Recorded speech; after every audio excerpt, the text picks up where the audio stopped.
أعوذ بالله السميع العليم من الشيطان الرجيم. بسم الله الرحمن الرحيم، وصلى الله على سيدنا محمد وعلى آله وصحبه وعلى من اهتدى بهديه إلى يوم الدين.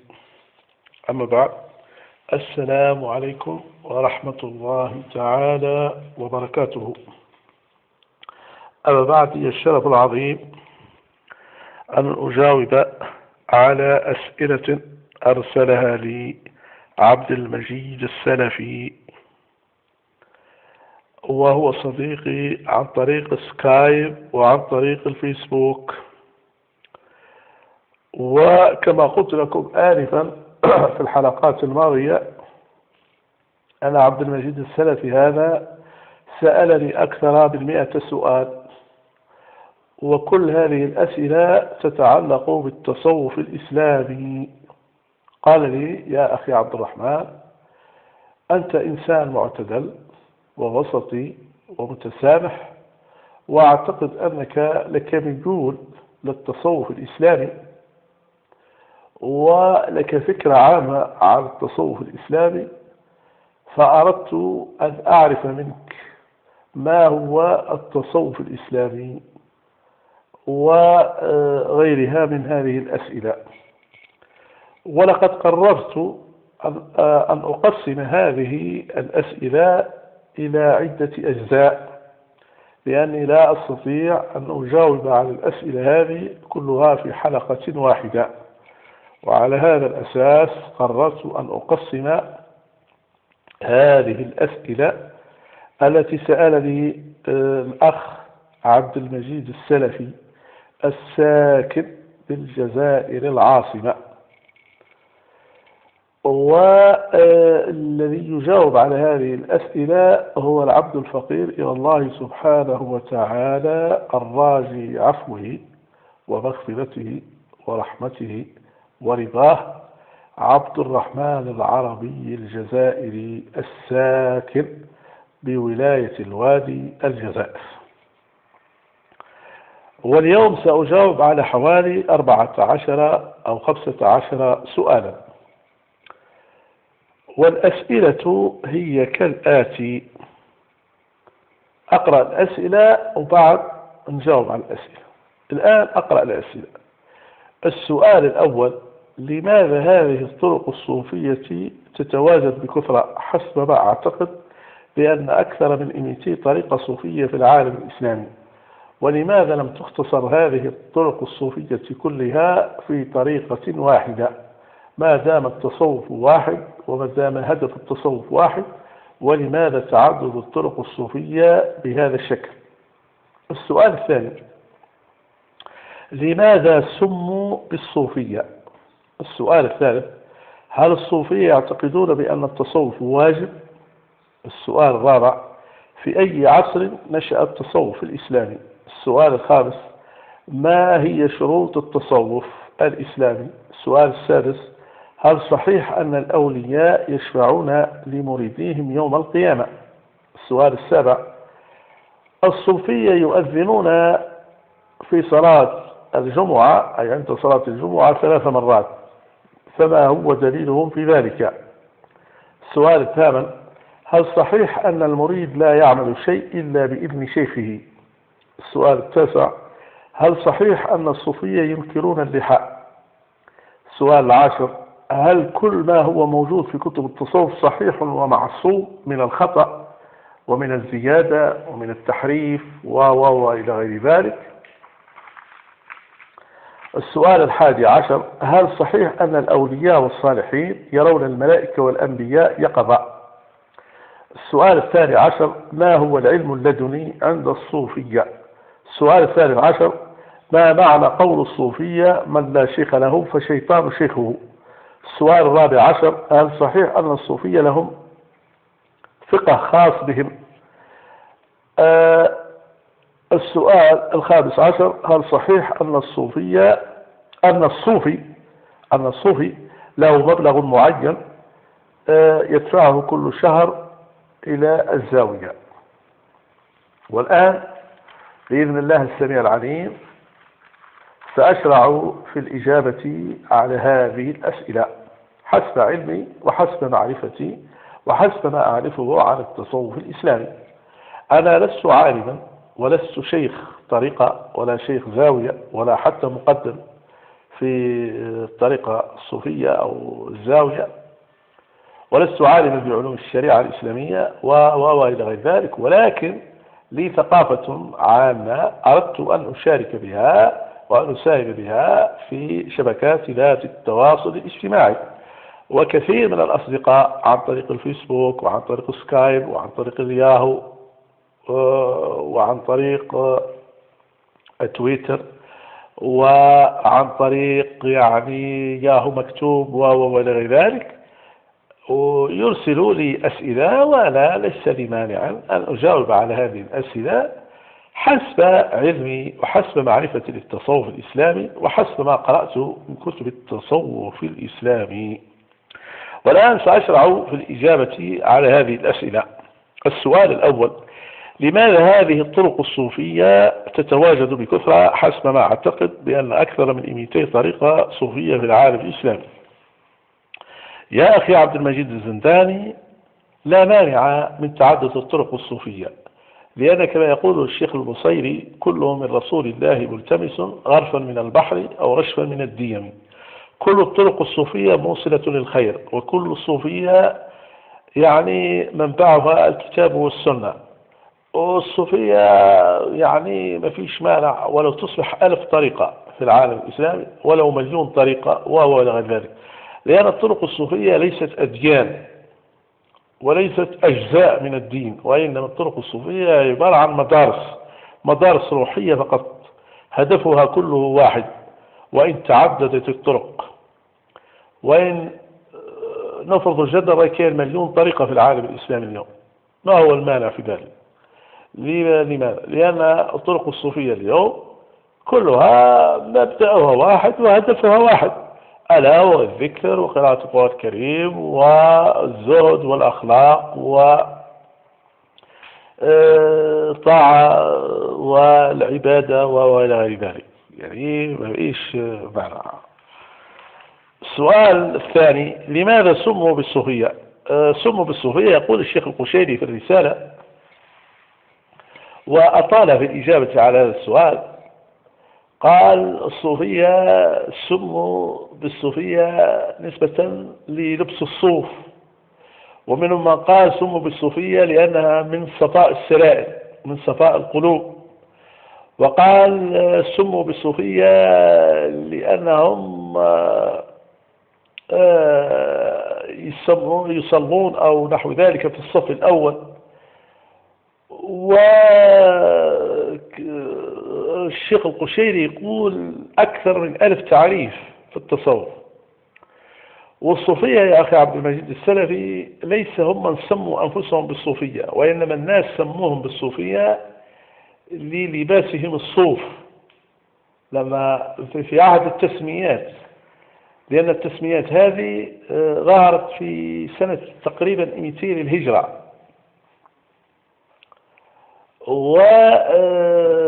وسموا المعتزلة لأنهم كانوا جماعة مع الحسن البصري رضي الله عنه وهو سيد التابعين، ولكن اختلفوا معه في بعض مسائل عقائدية، فاعتزلوا البصري وانفصلوا عنه وكونوا جماعة فسموهم الناس المعتزلة. والجهمية نسبة لجهم بن صفوان، وسموا بالشيعة لأنهم شايعوا سيدنا علي بن أبي طالب رضي الله عنه في خلافه مع سيدنا معاوية بن أبي سفيان رضي الله عنه ورحمه الله. وهكذا، فهذه التسميات جاءت تقريبا في سنة 200 للهجرة أو 150 للهجرة. ومن بين التسميات هذه الصوفية سموهم بالصوفية لأنهم يلبسون الصوف ولأنهم يعبدون الله كثيرا وإلى غير ذلك، وعندهم الزهد والأخلاق والتواضع وإلى غير ذلك، فسموا بالصوفية. ولكن يا أخي عبد المجيد السلفي، العبرة ليس في التسمية، وإنما العبرة في المحتوى، العبرة في المضمون. التسمية لا تهمنا نحن الصوفية. سمينا الصوفية، سمينا الزهاد، سمينا المتواضعين، سمينا العابدين، سمينا العباد، سمينا كذا، فأنت حر في التسمية. نحن لا يهمنا التسمية، وإنما يهمنا رضاء الله سبحانه وتعالى، ويهمنا المحتوى والمضمون. أما التسمية فهذه عبارة عن تسمية فقط، لا أكثر ولا أقل من ذلك. السؤال الثالث: هل الصوفية يعتقدون بأن التصوف واجب؟ لا، الصوفية لا يعتقدون بأن التصوف واجب. الواجب إنما أوجبه الله سبحانه وتعالى من أركان الإسلام وشروط الإيمان وهو إلى غير ذلك. الصلاة واجبة طبعا، الصيام واجب، الزكاة واجبة، حج البيت من استطاع إليه سبيل واجب، كما هو مبين في الحديث الشريف والصحيح.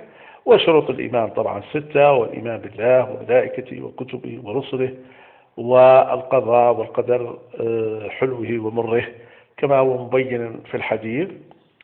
أما التصوف في الإسلام ليس بواجب، وإنما من الفضائل ومن المستحبات ومن الفضائل. الإنسان يحب يتصوف معناه يحب يعبد الله، يحب يكون عنده زهد، يكون عنده تواضع، يكون عنده يعني أوراد وأذكار وإلى غير ذلك. يتصوف معناه يتعبد، يعني يكثر من العبادة ويكثر من ذكر الله ويكثر من كذا، ولكن ليس بواجب، ليس ركن من أركان الدين أو شرط من شروط الإيمان، لا. ذا سامي قال السؤال الرابع: في أي عصر نشأ التصوف؟ التصوف هو في الأصل كان من عهد النبي صلى الله عليه وسلم، والصوفية هذه كانت من عهد سيدنا يوسف عليه السلام، سيدنا نوح، سيدنا آدم وهو إلى غير ذلك. لأن الصوفية ما هي الصوفية؟ الصوفية عبادة، تعبد الله سبحانه وتعالى. هذا هو الصوفية. الصوفية وش هي؟ عبادة، أنك تعبد الله سبحانه وتعالى. قال تعالى: وما أمروا إلا ليعبدوا الله مخلصين له الدين حنفاء، يعني تمسك بالأوراد، بالأذكار، قراءة القرآن الكريم، قيام الليل، الصيام، التواضع، كذا كذا كذا. والمزيد من المعلومات ما أقولكش حتى تشتري الكتب، أنا لا أكلفك بشراء الكتب، وإنما تدخل إلى مقر بحث جوجل وتحمل كتب التصوف الإسلامي وتقرأها. حمل كتاب وهي موجودة، وأنا شخصيا حملت كثير من الكتب، حملت أكثر من 200 أو 300 كتاب في التصوف وفي الفقه وفي الحديث وفي الأخلاق وفي اللغة وغيرها من مقر بحث جوجل. عليك بتحميل كتب التصوف الإسلامي من مقر بحث جوجل، كالرسالة القشيرية للشيخ القشيري، الشيخ عبد الكريم القشيري، وكتاب إحياء علوم الدين لأبو حامد الغزالي، وعوارف المعارف للشيخ السهروردي، والموقف من الضلال لأبو حامد الغزالي، والحكم العطائية لابن عطاء الله اسكندر، وإلى غير ذلك. وكتب التصوف كثيرة وكثيرة جدا، ولمن أراد الاطلاع عليها فليبحث في مقر بحث جوجل ويجدها ويحملها ويقرأها.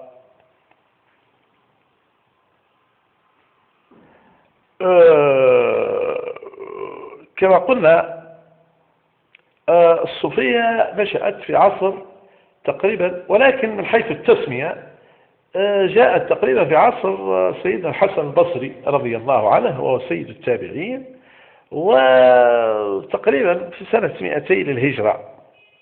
هذا نشوء التصوف من حيث التسمية، ما هوش من حيث السلوك. أما من حيث السلوك ومن حيث العمل فهو موجود الصوفية من عهد سيدنا يوسف عليه السلام، وعهد سيدنا نوح، وعهد سيدنا إبراهيم، وعهد سيدنا يعقوب وإسماعيل عليهم السلام. لكن من حيث التسمية ظهر في عهد سيدنا الحسن البصري رضي الله عنه سنة 200 تقريبا للهجرة.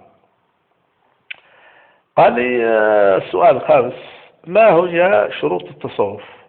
شروط التصوف يا أخي هو التقوى والالتزام بذكر الله وبقراءة القرآن الكريم، والأداب العامة، الأداب الشرعية وكذا، وش هي شروط الصوم الإسلامي؟ شروط الصوم الإسلامي تحافظ على صلاتك، تحافظ على صيامك، على دينك، على أخلاقك، تبتعد عن الحرام، تبتعد عن يعني حتى المكروهات وحتى الصغائر الأفضل تبتعد عنها بما تستطيع، تلتزم بالأركان وكذا يعني. وهذه الشروط، ما هي الشروط؟ كان حتى شروط. الشرط الأساسي هو التقوى. السؤال السادس: هل صحيح أن الأولياء يشفعون لمريديهم يوم القيامة؟ نعم صحيح، لأن وردت أحاديث كثيرة في قضية الشفاعة يوم القيامة، أن الشفاعة الكبرى هي أولا قبل كل شيء لسيدنا رسول الله صلى الله عليه وسلم، والأنبياء عليهم السلام يشفعون لكل نبي يشفع لأمته، ولكل رسول يشفع لأمته. هذا من جهة. في حديث آخر قال: الصيام والقرآن يشفعان للعبد يوم القيامة. هذا حديث. ورد حديث أيضا: الشهيد يشفع لأهله وأقرباه حوالي 70 أو 100 أو نحو ذلك. هذا وارد في السنة. أيضا المؤمن يشفع لأخيه المؤمن يوم القيامة. الفقير يشفع لكل من ساعده وأنقذه من الفقر ومن كذا وغير ذلك. إذن الشيخ أو الولي الصالح يشفع لمريديه يوم القيامة، ولكن الشفاعة الكبرى هي لسيدنا محمد صلى الله عليه وسلم. السؤال السابع: الصوفية قال لي يؤذنون يوم الجمعة في صلاة الجمعة 3 مرات، فما هو دليلكم؟ يا أخي عبد المجيد السلفي، الأذان الأول كان على عهد رسول الله صلى الله عليه وسلم وحكمه واجب سواء يوم الجمعة أو غيرها. أما الأذان الثاني فقد أحدثه سيدنا عثمان بن عفان رضي الله عنه لما كبرت المدينة لكي الناس تسمع وتستعد لصلاة الجمعة. وفي خلافة عبد الملك بن مروان وهو أحد خلفاء الدولة الأموية أحدث آذانا ثالثا. إذا الصوفية عملوا بهذا العمل، يعود يأذنوا 3 مرات، الأذان الأول والثاني والثالث، وهذا من باب الفضيلة والاستحباب لا من باب الوجوب، فالواجب هو الأذان الأول، وأما الأذان الثاني والأذان الثالث فهو مستحب وفضيلة لا أكثر ولا أقل من ذلك.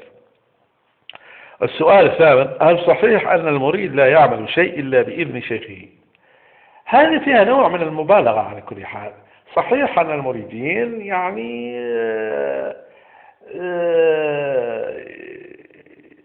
يأخذ الصورة أو هكا يطلب الإذن من شيخه لما يتزوج مثلا أو يخطب أو مثلا أو يخبر شيخه بأنه وجد وظيفة أو عملا أو يريد بناء سكن أو منحته الدولة سكنا أو مثلا افتح محل تجاري أو مشروع أو نحو ذلك، يخبر شيخه أو يخبر المقدم نتاع الطريقة الصوفية من باب التقدير والاحترام والمحبة وهو إلى غير ذلك. وطبعا الشيخ يدعو له بالخير والبركة وهو إلى غير ذلك، لكن ليس بواجب. كثير من الصوفية يعملوا أشياء وما يقولوش الشيوخ نتاعهم، يعني لا يعني أنه واجب، يعني لو ما يقولش الشيخ نتاعه أو ما كذا أو نحو ذلك وكأنه أصابته اللعنة أو يعني ما اداش واجب أو ترك ركنا من أركان الدين أو فرض من فرائض الإسلام أو نحو ذلك. لا، الشيخ هو يأذن لمريديه كل ما هو خير وكل ما هو حلال وكل ما هو كذا.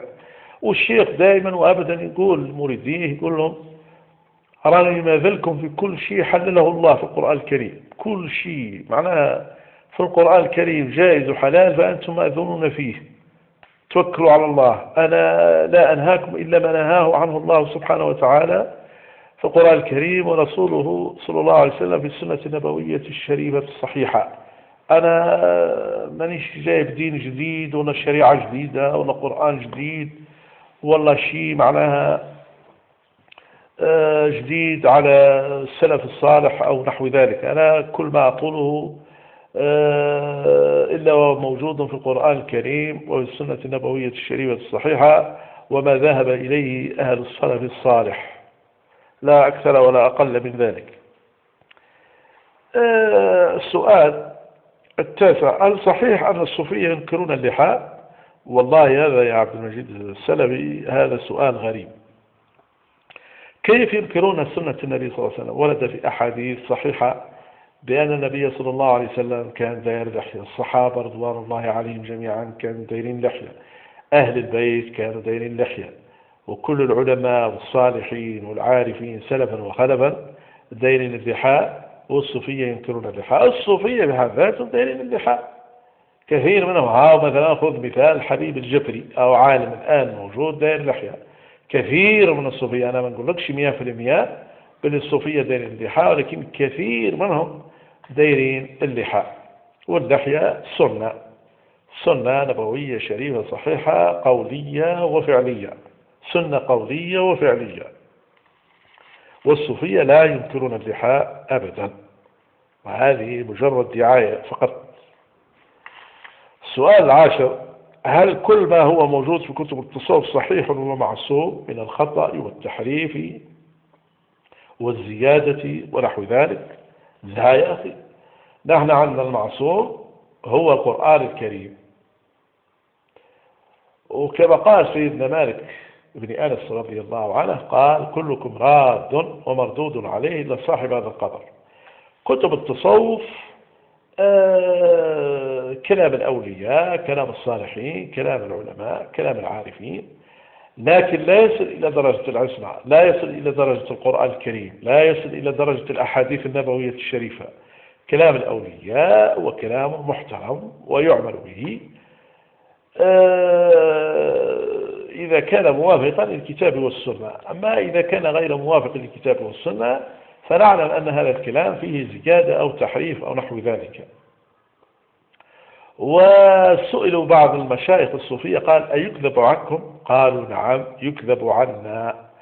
وقالوا: خذوا قسوا كلامنا بالشرع، فإن كان موافقا للشرع فخذوه، وإن كان غير ذلك فأرموه عرض الحائط. السؤال 11: هل صحيح أن الأولياء والصالحين يرون الملائكة والأنبياء يقظة؟ نعم، الصوفية يعتقدون بذلك، والدليل على ذلك أولا وقبل كل شيء بالنسبة لرؤية الملائكة، عن سيدنا عمر بن الخطاب رضي الله عنه قال: بينما كنا جالسين عند رسول الله صلى الله عليه وسلم اطلع علينا رجل شديد بياض الثياب شديد سواد الشعر، لا تظهر عليه علامات السفر ولا التعب، ولا يعرفه منا أحد.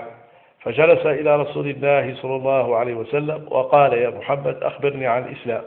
قال: الإسلام أن تشهد أن لا إله إلا الله وأن محمد رسول الله، وأن تقيم الصلاة، وأن تؤتي الزكاة، وأن تصوم رمضان، وأن تحج البيت إن استطعت إليه سبيلا. قال: فاخبرني عن الإيمان. قال: الإيمان أن تؤمن بالله وملائكته وكتبه ورسله والقضاء والقدر حلوه ومره. قال: صدقت. قال: فعجبنا يسأله ويصدقه. قال: فاخبرني عن الإحسان. قال: الإحسان أن تعبد الله كأنك تراه، فإن لم تكن تراه فإنه يراك. قال: صدقت. قال: فاخبرني عن الساعة. قال: ما المسؤول عنها بأعلم من السائل. قال: وما هي أماراتها؟ قال: أن تلد الآمة ربتها، وأن تجد الحفاة العراء رعاء الشاء يتطاولون في البنيان. ثم ذهب هذا الرجل، فالتفت النبي صلى الله عليه وسلم وقال: أتدرون من السائل؟ أتدرون من السائل؟ قلنا: الله ورسوله أعلم. قال: هذا جبريل أتى ليعلمكم أمور دينكم. الحديث. إذن سيدنا جبريل عليه السلام وهو سيد الملائكة رآه النبي صلى الله عليه وسلم ورآه الصحابة، ولو كان جت الرؤيا خاصة بالنبي لكان رآها النبي صلى الله عليه وسلم ولم يروه الصحابة. ما دام رآه الصحابة يراه حتى الأولياء والصالحين. هذا بالنسبة للملائكة، وهذا حديث صحيح وارد في صحيحي البخاري ومسلم. أما بالنسبة لرؤية النبي يقظة ورد في حديث قال رسول الله صلى الله عليه وسلم: من رآني في المنام فقد رآني حقا، لأن الشيطان لم يتمثل بي، ومن رآني في المنام فسيراني يقظة أو كأنما رآني يقظة. هنا الحديث اختلفوا فيه العلماء، منهم من قال رؤية النبي صلى الله عليه وسلم ممكنة إلا في المنام فقط، أما اليقظة فلا. واليقظة المقصود بها هو يوم الآخر، يوم القيامة، كل المؤمنين يرون النبي صلى الله عليه وسلم ويلتقون به ويسلمون عليه وإلى غير ذلك، والنبي صلى الله عليه وسلم مع الصالحين ومع المؤمنين والأولياء والأنبياء والعارفين وإلى غير ذلك. ومنهم من قال رؤية النبي صلى الله عليه وسلم ممكن يقظة، والمسألة فيها خلاف، والصوفية يعتقدون برؤية النبي صلى الله عليه وسلم يقظة. على فكرة الملائكة النبي صلى الله عليه وسلم قال: لا تسبوا الديك فإن الديك يوقظ الناس للصلاة. هذا حديث. وفي حديث آخر قال: إذا سمعتم صياح الديك فاحمدوا الله تعالى فإنها رأت ملكا أو رأت الملائكة. إذا كيف الديك اللي هو حيوان صغير وبسيط يرى الملائكة، والأولياء والعارفين والصالحين لم يرون الملائكة؟ غريب هذا، والله غريب. كيف الديك اللي هو حيوان، مجرد حيوان بسيط، هل أصبح الديك أفضل من الإنسان؟ هل أصبح الديك أفضل من الولي؟ هل أصبح الديك أفضل من العارفين بالله؟ والله هذا غريب. المؤمنين بإذن الله يرون الملائكة، وهذا أمر غير مستحيل. الديك يا رسول الله، الديك يرى الملائكة، الديك هو حيوان بسيط يرى الملائكة، فكيف للأولياء والصالحين لا يرون الملائكة؟ يا أخي عبد المجيد السلفي، إذا أردت الاطلاع فعليك بقراءة كتاب الحاوي للفتاوي لجلال الدين السيوطي في كتاب تنوير الحلك في إمكان رؤية النبي والملك. تجدها مشروحة ومبسوطة وشرحها سيدنا الجليل جلال الدين السيوطي رضي الله عنه وقدس الله سره في كتابه المشهور الحاوي للفتاوي. وتجده حتى في مقر بحث جوجل، اكتب تحميل كتاب الحاوي للفتاوي لجلال الدين السيوطي يخرج لك بيبانك ويتحمل الكتاب وتقرأ. أنا شخصيا حملت هذا الكتاب وعندي في الحاسوب بتاعي في الكمبيوتر.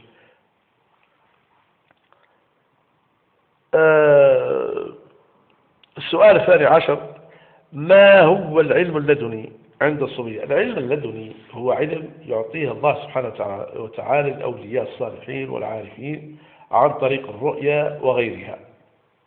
هي أسرار ربانية، علوم إلهية يعطيها الله سبحانه وتعالى للصالحين والعارفين عن طريق الرؤيا وغيرها.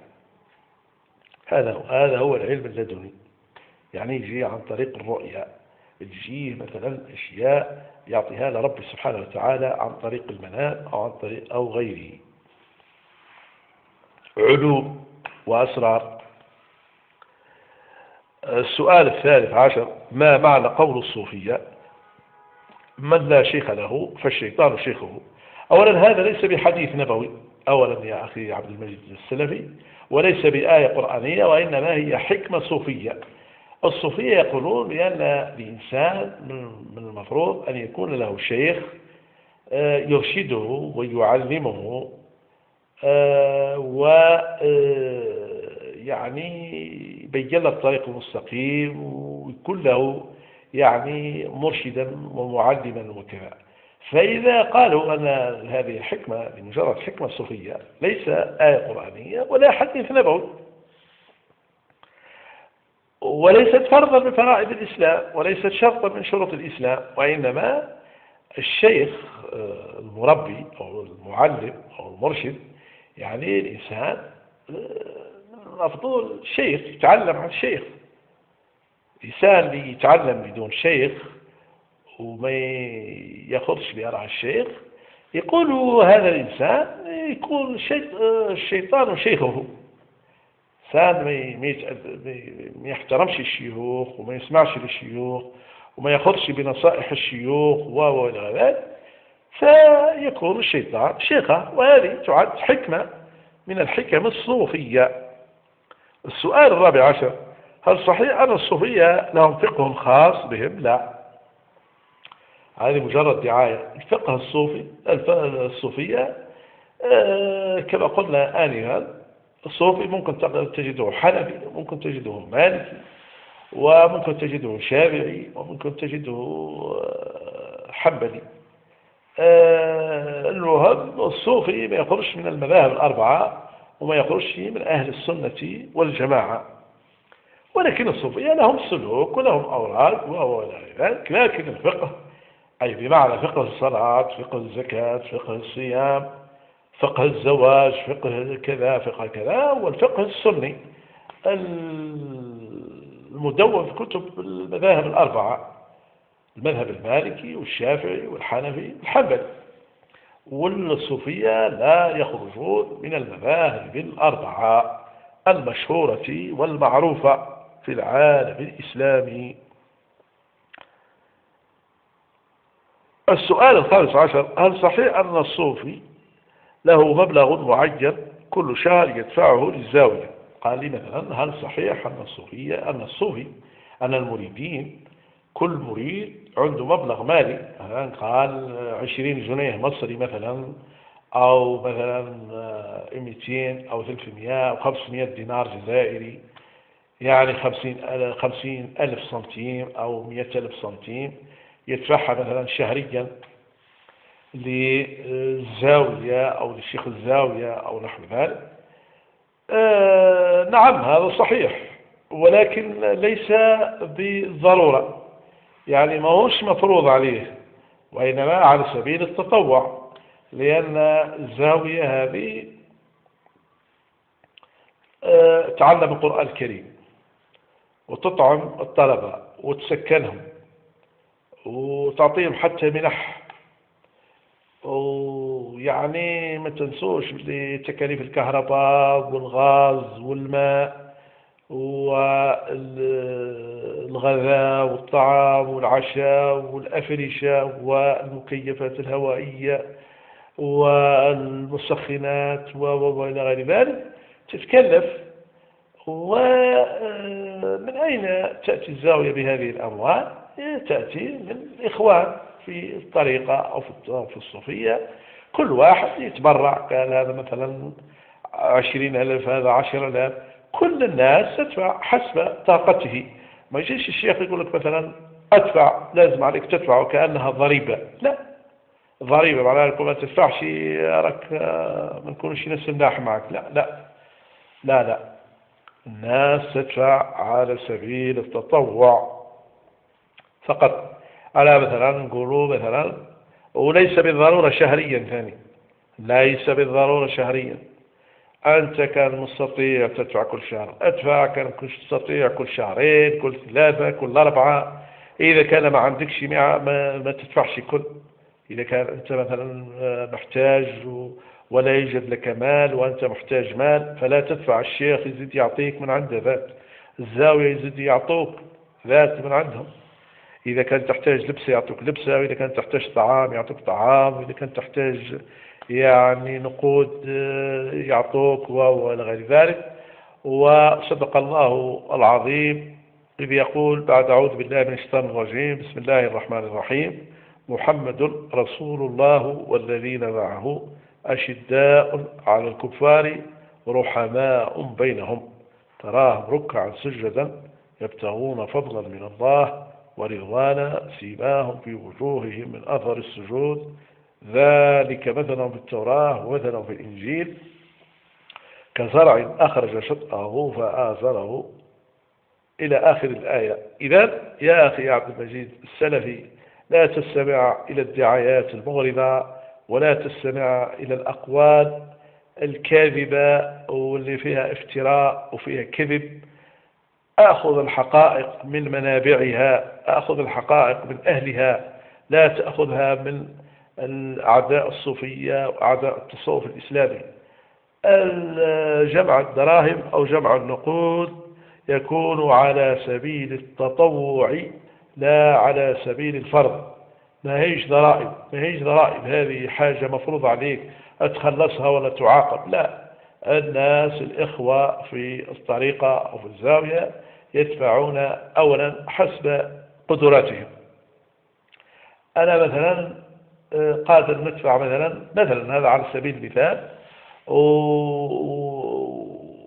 ونقولها مثلا بالدولار الأمريكي، لأن هذا الدرس ما هوش موجه للجزائر فحسب، لأن كي نقول الدينار الجزائري في الجزائر يفهموه، لكن في اليمن وفي مصر في السعودية ونحو ذلك ما يفهموش الدينار الجزائري وما يعرفوش قيمته. إذا ما لا أردت أن أتكلم بالدولار. الدولار الأمريكي معروف عالميا، يعني الإنسان يستطيع أن يدفع دولار، يدفع دولارين، يدفع 3 دولارات، أي بما يعادل يعني 3 دولارات، 4 دولارات، 10، 20 دولار، 50 دولار، 100 دولار. كل إنسان يدفع حسب قدرته وحسب استطاعته، سواء في كل شهر أو شهرين أو 3 أو حتى في السنة. يعني المسألة ما هيش ضريبة، يعني كي يقولوا معناها يدفع في الزاوية شيء من المال، ما هوش على أساس ضريبة، يعني أدفع كذا وإلا فيها نوع من العقاب أو فيها نوع من الغضب أو القلق من الشيخ أو من الزاوية. لا، أنت أدفع. أنا عادي نقول لك لا الصراحة، أنا منتمي إلى طريقة ومنتمي إلى زاوية، ما ندفعش بصراحة. ندفع إن في بعض الحالات مثلا دولار أو دولارين أو 3، أو نجيب مثلا صندوق من التمر أو كيسا من الدقيق للزاوية أو نحو ذلك، من باب التطوع لا من باب الوجوب، لا من باب أنهم فرضين علي وكذا. وما سألوني حتى مرة قالوا لي ولماذا لم تأتي اليوم بكذا أو كذا. أنا نجيب وحدي ومن طيب خاطري وبحرية، وما كانش واحد فرض علي قال لي لازمك تجيب مبلغ معين أو كذا أو كذا، وما هوش غير نفقط، بل على كل الإخوة. كاش واحد فرضوا عليه قالوا له لازمك تدفع مبلغ معين أو كذا وكذا. أنا ما عندناش نحن بالطرق الصوفية. نحن الطرق الصوفية الناس تجيب على سبيل الهدية، على سبيل التطوع. واحد مثلا يجيب كيس من الدقيق، واحد يجيب صندوق من التمر، واحد مثلا يجيب كيس من العدس، واحد يجيب كيس من الشوربة، واحد يجيب كيس من كذا أو كذا أو نحو ذلك. واحد يدفع مبلغ مالي حسب استطاعته وحسب قدرته. واحد يأتي بمثلا مطرح، واحد يأتي بكذا وكذا ولا ذلك. وفي هذا القدر كفاية، والسلام عليكم ورحمة الله تعالى وبركاته. كما قلت لكم آنفا بأن هذه الأسئلة هي أسئلة الأخ عبد المجيد السلفي الساكن بالجزائر العاصمة، وقد أرسلها لي في رسالة عن طريق الفيسبوك وعن طريق سكايب، وهي أكثر من 100 سؤالا، وكل هذه الأسئلة تتعلق بالتصوف الإسلامي. وأما المجاوب هو العبد الفقير إلى الله سبحانه وتعالى الراجي عفوه ومغفرته ورحمته ورضاه، عبد الرحمن العربي الجزائري الساكن بولاية الوادي الجزائر.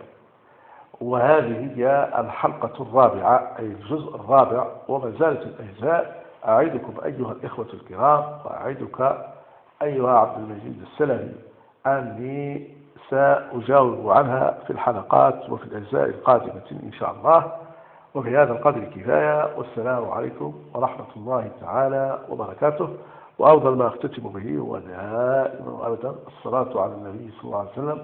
اللهم صل على سيدنا محمد عبدك ورسولك النبي الأمي وعلى آله وصحبه وسلم تسليما كثيرا عدد خلقه ورضاء نفسه وزينة عرشه ومداد كلماته. سبحان ربك رب العزة عما يصفون وسلام على المرسلين والحمد لله رب العالمين.